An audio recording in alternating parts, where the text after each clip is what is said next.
This is our stroller that I'm planning on using as a wheelbarrow. It is called a Chico unit. So I might have to look that up on the internet. C-H-I-C-C-O. And the problem is, I have no clue how to open the thing up. Tried to open it and I couldn't get it to pop open. So if any of you know how to work that, please let me know. I can see our wall has blown down here a little bit. Needs to be fixed back up, but otherwise the yurt appears, not the yurt, the hut appears to be pretty intact.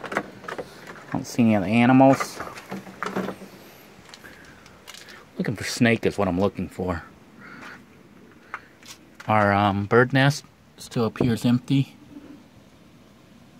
And one of the viewers had warned that maybe a snake or raccoon or something might have come here to eat it, which is what I'm suspecting has happened since there's no traces at all of anything, mama or the babies. The viewer had said that the nest is too low and an animal may come in here and attack our bird and the babies. But it looks like, you know, if that's what happened, it already happened. So sad to say, the hut isn't going to have little babies. Little baby birds. So, kind of sad about that. But, this kind of nature, you know, I really, they were suggesting that I discourage the bird from building here, but, I don't know how you would do that. I'll tear it up each time, you know. I tend to just let things be as they are, like with the animals. I try not to interfere too much, which is why I kind of leave things as they are when I see them. I try not to mess with it too much. Just saw some leaves moving and I was trying to figure out what that was all about, if there was an animal there. But anyhow, we are here because I have brought some materials to test out for Yurt 2.0. I am going to be living full-time again in my van because of financial situations. My wife is going to stay in the apartment. It is a 2-bedroom apartment, but we're going to be renting out the rooms, or one of the rooms, and the living room also for some people to help offset the cost of the apartment. They ended up jacking up the price by $200 per month, which puts my wife and I under. We can't afford to pay it. So we're going to be renting out those rooms. Hopefully we can get it rented out. And I'm going to be living in Little Blue too, which is why you're seeing me actually devoting some energy and money into fixing up Camp Freedom 2 and building Yurt 2.0. I won't really be living out here, but this is going to be my home base. So I'll be here when, you know, I just need a place to chill and get away from everybody. It looks like our water is going down again, so we're rapidly losing our water. So if I'm going to build something using mud, I'm going to have to work really quick because I'm losing all the water. You know, the water's going down really, really fast. You can see here. It looks like it's gone down a whole foot or more. You don't hear the water running and dripping anymore, and that's just with one day of non-rain. I do see that the animal has been digging here. I don't know if that's the same hole or a new one. We're going to go on back there in a few minutes, but for now let me figure out what I'm going to do. It would appear that my math was off. I looked at some drawings of a hexagon and an octagon. And a hexagon would actually use only 6 pieces, 6 wall beams, and 6 roofing rafters. So that would be a total of 12, I mean not 12, but 6 of each. 6 of these, and 6 of these.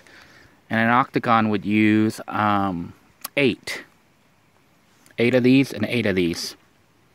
So, knowing that, I decided I had thought it would use like, not 8, but 12. I don't know how my math got all screwed up.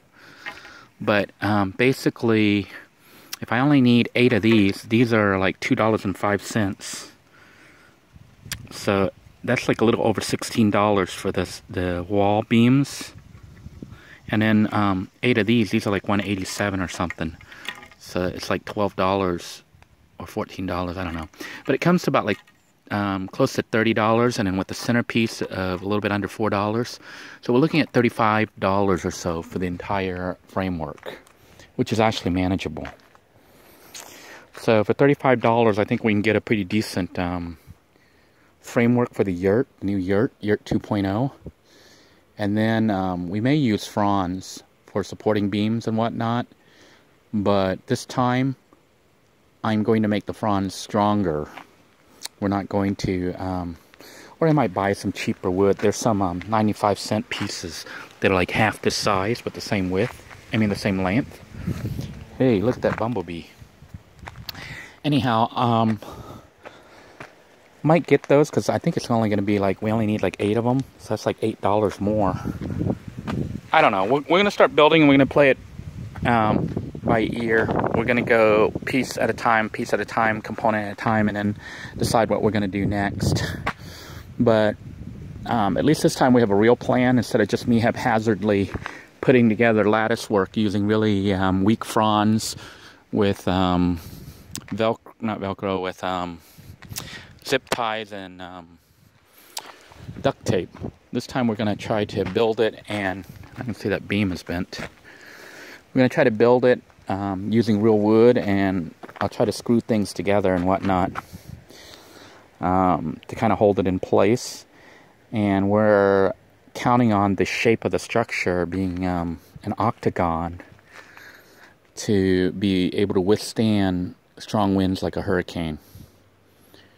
Whether or not we'll actually be able to do it, I don't know, because even real houses here in Florida blow down. So, but then again, you know, our cheap little hut here withstood Hurricane Matthew, which hit right into this area and decimated some real houses. But our hut did just fine. Only the little cheap roof covering things here that I made blew off. So, of course, this is a lot thicker wood, and I have everything screwed down, and the wind's allowed to blow through. So maybe that's what held it intact. The yurt will be a little bit more sealed, but I'm hoping that the circular shape of the structure, the round shape, will help it to withstand those winds hitting it.